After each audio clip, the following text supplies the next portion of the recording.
வணக்கம். எல்லாம் நல்லா இருக்கீங்களா? எப்படி இருக்கீங்க? 9 மணிக்கு ஆடியோ ஃபங்க்ஷன் அப்படின்னு சொன்னாங்க. அது தமிழ் சினிமாவில் நடக்குமா?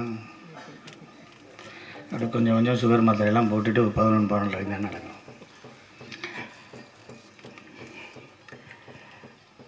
இந்த மயிலாஞ்சி இந்த படத்தை பற்றி என்ன பேசுகிறது அப்படின்னு இங்கே மேடையில் இருக்கிற எல்லா பெரியவங்களுக்கும் என்னோடய முதற்கண் வணக்கத்தை சொல்லிக்கிறேன். ஒவ்வொருத்தரையும் பற்றி பேசணும்னா நான் 5 வரி பேசுவேன், 10 வரி பேசுவேன், 15 வரி பேசுவேன், 20 வரி கூட பேசுவேன். ஆனால் அடுத்தவங்கெல்லாம் பேசணுங்கிறதுனால வணக்கத்தை சொல்லிட்டு மற்ற விஷயங்கள் பேசிடுவோம்.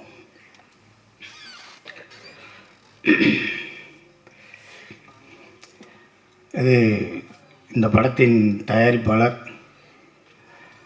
டாக்டர் அர்ஜுன் அவர்கள் என்னோடய மாமா. பிரசாத்தில் ஆரம்பித்தது இப்போ தேட்டர் கமலா தேட்டர் வரைக்கும் வந்துருச்சு. வாழ்த்துக்கள் மாமா. ஒரு 8 வருஷத்துக்கு முன்னாடி 10 வருஷத்துக்கு முன்னாடி என்னென்னா நாங்கள் இப்போ எங்கள் சொந்த ஊர் வந்து சேத்தூர், ராஜபாளையம் பக்கத்தில். அங்கே எங்கள் தாத்தாவோட அப்பா காலத்திலே நாங்கள் புலம்பெயர்ந்து அங்கே சரியாக மழையெல்லாம் பெய்ய மாட்டேன்னு சொல்லிட்டு தேனி பக்கத்தில் பெரியவளத்தில் வந்து செட்டில் ஆகிட்டோம். மழை பெஞ்சாலும் பெய்யாட்டியும் நான் அந்த ஊரில் தான் இருப்பேன்னு சொல்லி அவங்க தாத்தா அவங்க அப்பாவோட சேத்தூரில் இருந்தார். அவங்க அப்பா தமிழ்நாடு டிரான்ஸ்போர்ட் கார்பரேஷனில் ஒரு டிரைவர், எங்கள் அப்பா தமிழ்நாடு டிரான்ஸ்போர்ட் கார்பரேஷனில் ஒரு கண்டக்டர், எங்கள் தாத்தா அதே டிரான்ஸ்போர்ட் கார்பரேஷனில் டிரைவரு, எங்கள் சித்தப்பா எலக்ட்ரீஷியனு, எங்கள் இன்னொரு சித்தப்பா அவர் வந்து ஃபோர்மேன். நாங்கள் ஒரு 4 பஸ் வச்சுருந்தோம். அதை வந்து டிவிஎஸ் கொடுத்தோம். டிவிஎஸ் தமிழ்நாடு எடுத்துருச்சு. அதனால் அவங்க கொண்டு போய் தமிழ்நாட்டில் இவங்க இந்த பஸ்ஸை கொடுத்துருக்காங்க, அதனால் அவங்களுக்கு வேலையை போட்டாங்க அப்படின்னு சொல்லி டிவிஎஸ் ரெக்கமெண்ட் பண்ணி அப்படியே தமிழ்நாடு கார்பரேஷனில் அந்த பஸ்ஸில் இருந்தோம். ஒரு சாதாரண டிரைவரோட பையன் பயங்கரமாக படித்து மதுரை மெடிக்கல் காலேஜில் சேர்ந்து ஒரு டாக்டர் ஆகி நான் அந்த ஊரில் தான் இருப்பேன். இந்த 10 ரூபா டாக்டர், 5 ரூபா டாக்டரு, 20 ரூபா டாக்டர்னு சொல்லுவோம்ல, அது மாதிரி டாக்டர் அர்ஜுன் சார். நீங்கள் காசே இல்லாமல் கூட நம்பிக்கையாக நீங்கள் போகலாம். ஒரு பெட்டு இருக்கும், படுத்துக்கலாம், எப்போ வேணாலும் மருந்து விடுவார், எப்போ வேணாலும் சாமி விடுவார், எப்போ வேணாலும் மருந்து கொடுப்பார். அவர் கோயிலுக்கு போனதாக சரித்திரமே கிடையாது. சாமியை பற்றி பேசின சரித்திரமே கிடையாது. அப்பா அம்மா பாரதியார் வள்ளுவர், அவ்வளோதான். கம்பர். அவரை ஹோட்டலில் சாப்பிட்டு அவரை உட்கார வச்சு ஹோட்டலில் சாப்பிட்ற மாதிரி ஒரு போட்டா காமிச்சிட்டேன்னா நான் உங்களுக்கு 1 லட்ச ரூபா தரேன். இப்போ கீழே வச்சுருக்க தண்ணி எடுத்து அவர் 1 மடக்கு குடிச்சிட்டாருன்னா உங்களுக்கு 2 லட்ச ரூபா தரேன். ஏசிலேயே கொண்டு போய் 3 மணி நேரம் உட்கார வச்சுட்டேன்னா 4 லட்ச ரூபா தரேன்.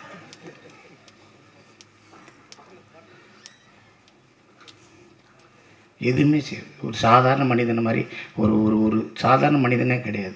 இப்போ ஒரு காமெடி அவர் வார்த்தையில் வருதில்ல, அவங்கெல்லாம் மனித இனத்துக்கு அப்பாற்பட்டவர்கள்னு சொல்ல வரல, அது மாதிரி அவரோட தனி மனித ஒழுக்கம் வந்து அவரை மிகப்பெரிய லெவலுக்கு கொண்டு போயிருக்கு. இப்போ கூட நேற்று சென்னையிலேருந்து வந்திருக்காரு, இது சேத்தூர்லேருந்து வந்திருக்காரு. எனக்கு தெரிஞ்சு நேற்றே தயிர்ச்சோறு புளிச்சோறு கட்டி வந்துருவார்னு நினைக்கிறேன். எங்கேயுமே சாப்பிட்ருக்க மாட்டார், இனிமேலும் சாப்பிட மாட்டார். நீங்கள் ஏதாவது ஒரு அன்பாக ஏதாவது கொடுத்துருங்க, காய் வாங்கி வச்சுட்டு பின்னாடி வச்சுக்கிறாரு, அதுக்கப்புறம் யார்கிட்டயா கொடுத்துருவார். 8 வருஷத்துக்கு முன்னாடி 10 வருஷத்துக்கு முன்னாடி என்னை பார்க்குறாரு. நான் என் குலதெய்வம் கோயிலுக்கு போகிறேன், என்கிட்ட வந்து மாமா எனக்கு ஒரு படம் பண்ணுங்க அப்படின்னாரு. பண்ணிடுவோம் மாமா. எவ்வளோ செலவாகும் அப்படின்னாரு. இவ்வளோ ஆகும் அப்படின்னு. சரி மாமா பண்ணிடலாம். கையில் எங்கள் மாமா என்கிட்ட ஒரு கதை சொல்லுவார். மாமா இந்த கதை வந்து அப்படி இருக்கு மாமா, இப்படி இருக்குன்னு 4 வருஷமாக பேசுகிறோம். இல்லை மாப்பிள்ள, அது வந்து கண்ணை பார்க்குது, காதை பார்க்குது, மூக்கை பார்க்குது, காலை பார்க்குறான், அப்படியே பின்னாடி தான் பார்க்குறேன், ஆனால் மூஞ்சியை பார்க்கல மாப்பிள்ள. மாமா ரொம்ப குழப்பறீங்க மாமா என்னைய. அப்படியே போச்சு. எனக்கே நல்லதாக தெரிஞ்சு மாமாவை வந்து நான் ஒரு சினிமாவை கூப்பிட்டு வந்து மாமாவுக்கு ஏதோ நல்லது நடந்துச்சுன்னா ஓகே, மாமாவுக்கு ஏதாவது ஒன்றுச்சுன்னா சிங்கப்பிள்ளி கரெக்ட் பண்ணி டாக்டர் களி பண்ணிட்டான்னு சொல்லிடுவாங்க. ஆக நான் லேட் பண்ணது கூட மாமாவுக்கு நல்லது. மாமா வந்து படம் எடுக்கிறேங்கிறாரு, நான் எடுக்கலை. ஆனால் ஏன் எடுக்கலைன்னா அவர் சொன்ன கதையை நான் பண்ணாதனால நான் எடுக்கலை. ஆனால் அஜயன் பாலாவை சந்திக்கும்போது அஜயன் பாலா சொன்ன கதையை கேட்டிருக்காரு, அதை தான் எடுக்கிறாரு. அப்போ என் மாமா மேலே எனக்கு கோபம் வருமானமாக தான். ஆனால் இருந்தாலும் இந்த மயிலாஞ்சிக்கு அவர் சேர்த்த ஒரு கூட்டணி இருக்க, செலியன், ராஜா சார், ஸ்ரீகர் பிரசாத் இப்படிங்கிற ஒரு மிகப்பெரிய கூட்டணி இருக்குது. இந்த கூட்டணிக்கு வந்து மாமா வந்து எவ்வளோ தூரம் சினிமாவை நேசிச்சுன்னா இந்த கூட்டணிக்கெல்லாம் நல்லது சொல்லுவார் அப்படின்னு ஒரு விஷயம் இருக்குது. சினிமாவை அதிகமாக நேசிக்கிற ஒரு கேரக்டர் அவர், ரொம்ப அதிகமாக நேசிப்பார். நான் அவரை பார்த்தேன்னா, மாமா மண்டவலிக்கு என்ன மருந்து கொடுக்குறைய, கை கால் வலுப்புக்கு என்ன செய்கிறது, தூக்க வரலாம் என்ன செய்யலாம், தண்ணி அடிக்காமல் இருக்கா என்ன செய்கிறது, அப்படி இப்படிலாம் நம்ம கேட்போம். ஆனால் அதுக்கு முன்னாடி மாப்பிள்ளை ஒரு படத்துக்கு எவ்வளோ லென்த் இருக்கும், இந்த சீனை எப்படி எடிட் பண்ணுறாங்க, இந்த சீனை எப்படி டப் பண்ணுறாங்க, இந்த விஷுவல்ஸ் எல்லாம் எப்படி பண்ணுறாங்க, இது எந்த கேமராவில் எடுக்கிறாங்க, என்ன ஏது அப்படிங்கிறத டெய்லி கேட்டுகிட்டே இருப்பார். எங்கள் வீட்டிலே சொல்லுவாங்க, எவ்வளோ நேரங்க 1 மணி நேரமாக ஒரு ஆள் கூட பேசுவீங்க, யார் கூட பேசுவீங்க அப்படின்னா தயாரிப்பாளர் டாக்டர் அர்ஜுன் அவர்களோட தான் பேசுவார். நைட்டு 10 மணிக்கு பேச ஆரம்பித்தா 11 மணி வரைக்கும் 12 மணி வரைக்கும் பேசுவார். நிறையா பேசுவோம். மாமாவை எப்படியாவது சினிமாவில் இழுத்து விடணும் போது அப்படின்னு சொல்லிட்டு காதர் பச்சா முத்துராமலிங்கங்கிற படத்தில் ஒரு ஜட்ஜு கேரக்டர் முத்தியாட்டை சொல்லி, வாங்க மாமா அப்படின்னேன். எப்போ மாப்பிள்ள வரணும்னா 5 மணிக்கு வாங்க மாமா காலையில், நீங்கள் அங்கேருந்து வரணும் அப்படின்னு, கொஞ்சம் லேட் ஆகிடும் வாங்க, உங்களுக்கு தான் ஃபஸ்ட் ஷாட் இருந்து 5:30 வந்துட்டார். என்ன மாளுக்கு மதியானம் தான் எடுத்தாங்க, ஒரு 1:30 மணிக்கு தான் எடுத்தாங்க. மாப்பிள்ளை 5 மணிலேருந்து வந்துருக்கேன்னு, மாமா சாப்பிடுங்க மாமா. அப்புறமேல் டப்புன்னு போய் காருக்குள்ளே உட்காந்து ஏதோ டிஃபன்லேருந்து அதை சாப்பிட்டார். நீங்கள் சாப்பிடலையா மாப்பிள்ளைன்னு மாமாவை கூப்பிட்டு போனோடனே அதில் தோசை ஊற்றிருந்தாங்க. தமிழ் சினிமாவில் இப்போ புதுசாக ஒன்று வந்துருக்குல்ல, லைவாக தோசை ஊற்றுறது, லைவாக இட்லி ஊற்றுறது, லைவாக பூரியை போடுறது, சின்ன சின்ன தோசையாக போட்டாங்க. என்ன மாப்பிள்ள, என்ன மாமா சின்ன தோசையாக இருக்கும், சினிமாவில் ஒருத்தன் வளர்ந்துட்டான்னா அந்த எல்லா சாப்பாடுமே சிறுசாயிரும். பெரிய இட்லியை போட்டாங்கன்னா அவன் இன்னும் சின்ன டெக்னீஷியனாக இருக்கணும். ஏன்னா பெரிய இட்லியை பெரிய டெக்னீஷியன் கடிக்க முடியாதான். அதனால் சின்ன இட்லியை போய் சின்ன தோசையை போட்டால் நான் பெரிய ஆள் தான் சின்ன தோசையை போடணும். மனுஷன் பெருசாக சினிமாவில் பெருசாகிறேன்னா அவன் கேரியர் திறந்து பண்ணால் இட்லியிலே சின்ன இட்லியாக இருக்கும். ஏன்னா அவர் கடிக்க மாட்டார், ஏன்னா அவர் வேறு வேலை இருக்குது, வேறு என்ன வேலை இருக்குன்னு தெரியல.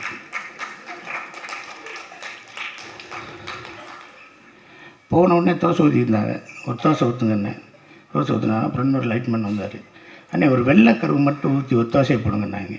அதையும் பார்த்தாரு. அண்ணே வெள்ளைக்கருவு மஞ்சள் கருவு கொஞ்சம் கலக்கி வெங்காயத்தோடு சேர்த்து ஊற்றுங்கன்னாங்க. அதையும் பார்த்தாரு. ஏன் மாமா இப்படி ஒவ்வொருத்தருக்கும் தோசை சுடுவாங்களாண்ணா அப்படின்னு நினச்சேன். மாமா இன்னும் 2 வருஷம் லேட் ஆகும் போல படம் எடுக்கிறது.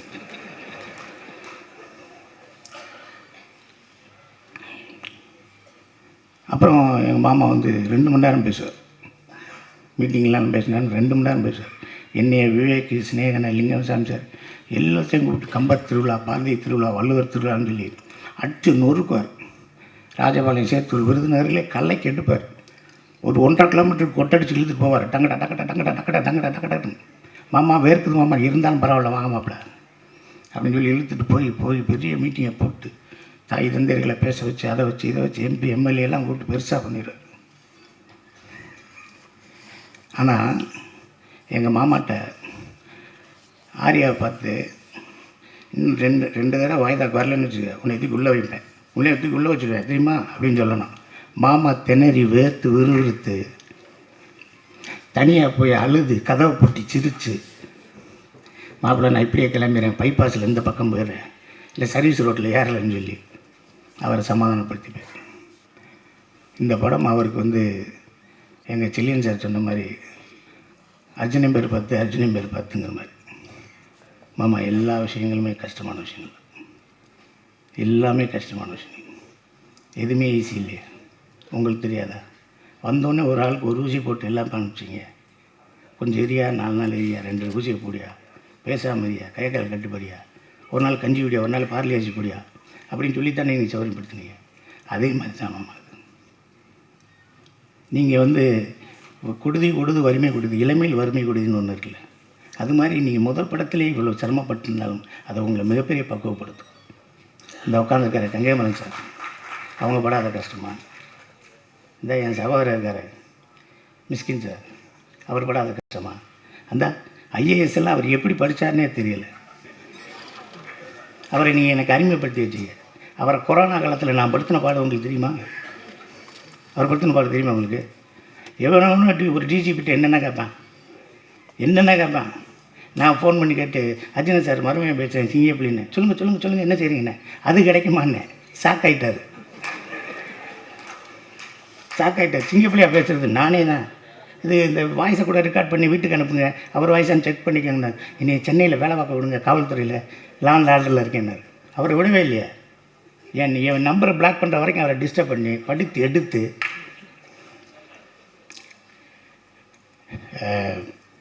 அன்றைக்கி நடந்து போயிட்டுருக்கையில் அந்த ₹1 தூக்கி இவர் ₹1 கொடுத்தாராம், அவர் ₹1 வச்சுக்கிட்டாராம். அந்த காசை வச்சுக்கிட்டு எப்படி இருந்தீங்க? இன்கம் டேக்ஸ் ரேட்டெல்லாம் வந்தால் என்ன ஆயிருக்கும்? நானும் எத்தனையோ பேரோட நடந்து போகிறேன். என்கிட்ட தான் ₹10 வாங்கிட்டு போகிறாங்க. எனக்கு ஒருத்தன் கூட காசு கொடுக்கல. தமிழ் சினிமாவில் ஒரே ஒரு விஷயம், பெரிய இயக்குநர்கள்ட்ட இருந்தால் படம் கிடைக்கும். அடுத்து எங்கள் அன்னை சீமான் என்னை வீட்டில் வெங்காயம் உரிச்சா படத்தில் டைரக்டர் ஆகிடும். நீங்கள் ஒன்றுமே வேணாம், எங்கள் அண்ணன் வீட்டில் போய் தினம் போங்க, சாப்பாடு போடுவார், அது போடுவார், இதை போடுவார். சாப்பாடுன்னு சாதாரண சாப்பாடெலாம் கிடையாது. ஒரு தடவை என்ன செஞ்சார், பாலா சார்ட்ட வேலை பார்த்துக்கிட்டு இருக்கையில் அண்ணன் சீமான் என்னை வீட்டுக்கு போயிட்டேன். மத்தியானம் சாப்பிடுவோம்டா? நான் சாப்பிடுவேன். சரி, ஏதாவது வாங்கிட்டு வந்துடு, நான் சாப்பிட்டு வந்தேன். வா, காலையில் OMC வாக்கிங் போகலாம், ஓடணும்டா நீ அப்படின்னு என்னை கூப்பிட்டு போயிட்டார். மதியானம் போய் சாமி வாங்கிட்டு விடானது.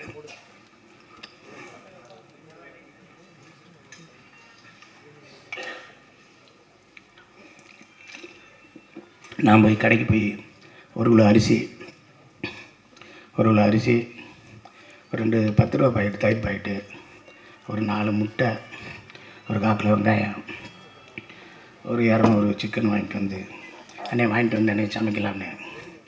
ஏடா தம்பி, நீ இப்படி லூஸ் பேலாக இருக்க? இப்போ 11 மணிக்கு வந்துடுவாங்கடா தம்பியெல்லாம், போடா முதல் நான் சொல்கிறத எழுதுறான்னு. ஒரு 60 முட்டை,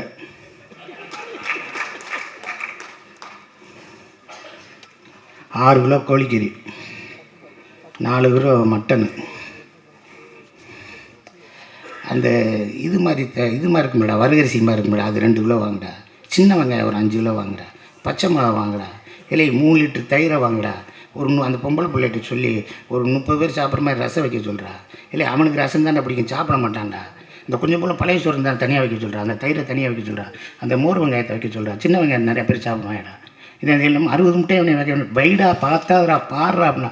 அதே மாதிரி 3 மணிக்கு வந்தாக எங்கேருந்து வர்றாங்கன்னே தெரியாது, எப்படி சாப்பிட்டு போகிறாங்கன்னு தெரியாது. தட்டை கூட கழுவாமல் போயிடுவாங்க. நான் கூட சொன்னேன், என்ன அவனுக்கு தட்டை கழுவி சொன்னேன், விரு அவனுக்கு வேறு வேலை இருக்கும்டா, போய் தொலைகிறான்டா, தட்டு தான்டா நம்ம கழுவும்டா, அதையும் OMC போன உடற்பயிற்சியாக நினச்சிக்கோம்டா, விட்றா. போனீங்கன்னா நாமுத்துக்குமார்லேருந்து அத்தனை பாடலாசிரியர் வருவார், அத்தனை இயக்குனர் வருவார், அத்தனை ஒளிப்பதிவாக வருவார். நீங்கள் எங்கேயும் போய் ஒவ்வொருத்தர் வீட்டு கதவை தீட்டி வாய்ப்பெல்லாம் கேட்க வேணாம். அன்னை வீட்டில் உட்காந்துக்கிட்டே இருந்தாலே வாய்ப்பு வந்துடும். அந்த மாதிரி ஒருத்தர் எங்களுக்கு கிடச்சது. நாங்கள் சென்னையிலே இருந்து போராடி வர்றதுக்கான ஒரு வாய்ப்பாக இருந்துச்சு. அண்ணனை பற்றி அண்ணனும் செல்லியனும் அப்படியே கோடம்பாக்கத்துலேருந்து அப்படியே நடந்தே போகலாம். வாய்ப்பே வரலன்னு செல்லியன் சார் சொன்னான். சொல்லிடலாமா? செல்லியன் சார் சொல்லிடலாமா? ஐயோ ரொம்ப கஷ்டமாக இருக்குமே. நம்ம ஒரு பெண்களாக பிறந்திருந்தா வாய்ப்பு கிடச்சி பெரிய ஆள் ஆயிருக்குமோ, நடிகை ஆகிருக்கலாமா அப்படின்னு எங்கள் அண்ணன் கேட்டிருக்காரு.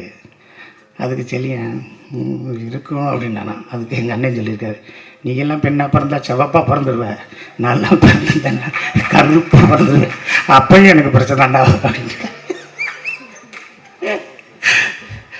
இதெல்லாம் மயிலாஞ்சி ஷூட்டிங் அப்போ தனியாக நின்று பேசிக்கிறீர்கள், நாங்களாம் சிரிச்சுக்கிட்டு இருப்போம். செகண்ட் ஷெட்யூல் போகையில் என்ன சிரிக்கிறீங்கன்னு கேட்டுக்கிட்டே இருப்பாங்க. ஸோ அவர்களுக்கும் அவர்களுக்கான பந்தம். ஒரே அறையில் ஒரு நாள் 10 நாள் பேசலாம், 20 நாள் பேசலாம், 2 மாதம் பேசலாம், 3 மாதம் பேசலாம்.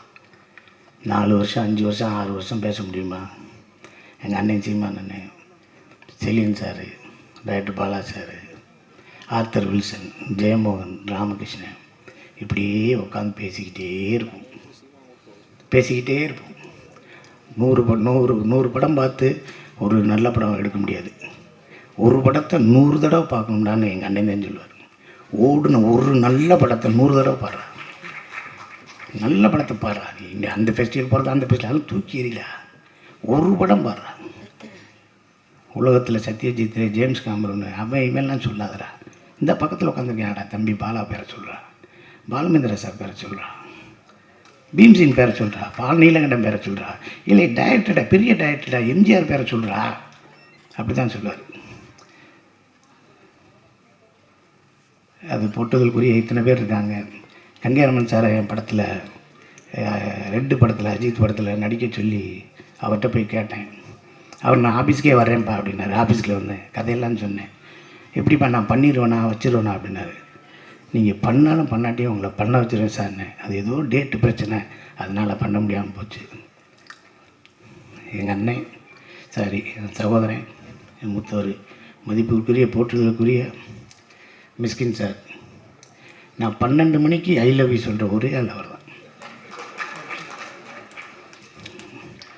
கேட்பார், என்ன சாப்பிட்ட அதை மட்டும் சொல்லும்பார். இல்லை 12:30 மணிக்கு பேசுகிறீங்களே அதை அப்படிம்பார். என்றைக்காவது ஒரு இடத்துல போய் கற்றுக்கலாம் அப்படின்னு போகும்ல, அது மிஸ்கின் சார் தான். நான் சைக்கோவில் பண்ணேன். ஒரு சைக்கோவில் அந்த த்ரில்லர் கேரக்டரை வரட்டி போகையில், என்னை காரை விட்டு இறங்க போகையில் ஒரு சின்ன சீக்வன்ஸ் சைலண்ட்டாக இருக்கும். அப்போ தேட்டர் ஆடியன்ஸ் எல்லாம் கற்றுனாங்க, சிங்கப்புலி இறங்கிறாத உன்னை கொன்றுவான், சிங்கப்புலி இறங்கிறாத கொன்றுவான்னாங்க. நான் இறங்கினேன், அதே மாதிரி அந்த சீக்வன்ஸில் என்னை காலி பண்ணிடுவாங்க. அப்போ சொன்னாங்க தேட்டரில், இறங்காத கொன்றுவான்னு சொன்னேன், இறங்காத கொன்றுவான்னு சொன்னேன்னு சொன்னாங்க. அதே ஆளுக்கு தான் 2 வருஷம் கழிச்சு மகாராஜா படம் பார்த்தாங்க. படம் பார்த்துக்கிட்டு இருக்கையில் என்னை பற்றி தெரிஞ்சோன்னே, இன்னமாடா நிற்கிற அவனை கொள்றான்னு. அதே 100 ரூபா கொடுத்தேன்னா இங்கே 120 ரூபா கொடுத்து என்னை கொள்ள சொன்னாங்க. ஒரு பெட்டி நிறையா கோயம்புத்தூரில் இருக்க எல்லா மாலுக்கும் கூப்பிட்டு போகிறார். இந்த கேப் உனக்கு பிடிக்குதா, உனக்கு பிடிக்குதான்னு 10 கேப் வாங்குறாரு. அந்த கேப்பு மொத்தமே ஒரு 5000 ரூபா ஆயிடுச்சு. கோட் வாங்குறாரு, ஷர்ட் வாங்குறாரு, ஷூ வாங்குறாரு. இல்லை பேசாமங்க, உங்களை நான் அழகாக காட்ட போகிறேன்னாரு. அதில் வெற்றி பெற்றாரா சரியான எனக்கு தெரியல. நம்ம அழகாக இருந்தால் தானே இருக்கும். ஆனால் என்னை வச்சு அந்த சைக்கோ படத்தில் ஒரு நல்ல கேரக்டர் விட்டார். தினமும் ஷூட்டிங் முடிஞ்சோடனே சிங்கப்புலி நான் ஒரு கை தட்டுங்க அப்படின்னாரு. ஷூட்டிங் முடிஞ்சோடனே நான் இன்றைக்கி உங்களுக்கு முடிஞ்சிச்சுன்னே போயிட்டு வாங்கினேன் நல்லபடியான. போய் ஏறினேன், காஸ்டியூமர் ஒரு பெட்டியோடு வர்றார், பெரிய பெட்டியோடு. நான் போட்டிருந்த பேண்ட்டு, சட்டை, டிஷர்ட்டு, ஷார்ட்ஸு, கீட்ஸு, கேப்பு இப்போ எல்லாத்தையும் வச்சு அண்ணே உங்களுக்கு கொண்டு போய் சொன்னார்னாரு. இல்லை சார் ப்ரொடக்ஷன் ஹவுஸ் ஆரம்பிச்சிட்டாரு, அவருக்கு நிறைய தேவைப்படும், அவரை வச்சுக்கிற சொல்லுங்கள். எனக்கு வேணாம், ஒரு அடையாளத்துக்கு 2 சட்டை எடுத்துருவாங்க. இல்லை சார் அவர்கிட்ட பேச முடியாது சார், காரில் ஏறி போயிட்டே இருங்க என்ன. இந்த ஒவ்வொரு நிகழ்வுகள் தான் நம்மளை சினிமாவில் இன்னமும் இருக்க செய்யுது. இந்த படத்தை எடுத்த தயாரிப்பாளர் அர்ஜுன் சார் அவர்களுக்கு, எங்கள் மாமா அவர்களுக்கும் எல்லாருக்கும் நான் நன்றியே சொல்லிக்கிறேன். லால்குடி இளையராஜா இந்த படத்தில், நாடு படத்தில் வேலை பார்த்தோம், இந்த படத்தில் வேலை பார்த்தோம். எனக்கு தெரிஞ்சு இளையராஜா, லால்குடி இளையராஜா நேர்மையின் மறுவுருவம். ஏதாவது ஒரு விஷயத்தை சொல்லி அந்த செட்டை போடுங்க, இந்த செட்டை போடுங்கன்னா, இந்த செட்டுக்கு இவ்வளோ தான் ஆகும், நீங்களே செலவழிங்க, நீங்களே பார்த்துங்க, எனக்கு 5 பைசா தேவையில்லை அப்படின்னு சொல்லக்கூடிய ஒரு மிகப்பெரிய ஆள் எங்கள் அண்ணன் தனஞ்சய அண்ணன், ஆர் விஜயகுமார் சார் அவர்களுக்கும், பேரரசு அவர்களுக்கும், எல்லாருக்கும், அம்மா அவர்களுக்கும் எல்லாருக்கும் நன்றியை சொல்லிக்கிறேன். இந்த படத்தை ஊடகவியல் எல்லோரும் சேர்ந்து ஒரு நல்ல நிலைக்கு, ஒரு உன்னதமான ஒரு விஷயமாக கொண்டு போங்க. எழுத்தாளர் கல்கி சொன்ன மாதிரி ஒரு நல்ல விஷயத்தை எல்லாரும் பார்க்கணுங்கிறதுக்காக நல்லபடியாக எழுதுங்க. ஒரு கெட்ட விஷயத்தை எல்லாருக்கும் போய் சேரக்கூடாதுங்கிறதுக்காக அதுக்கு பொங்கி எழுந்து கூட தவற சுட்டி காட்டுங்க என்று சொல்லி இந்த வாய்ப்புக்கு நன்றி கூறி அமர்கிறேன். நன்றி, வணக்கம்.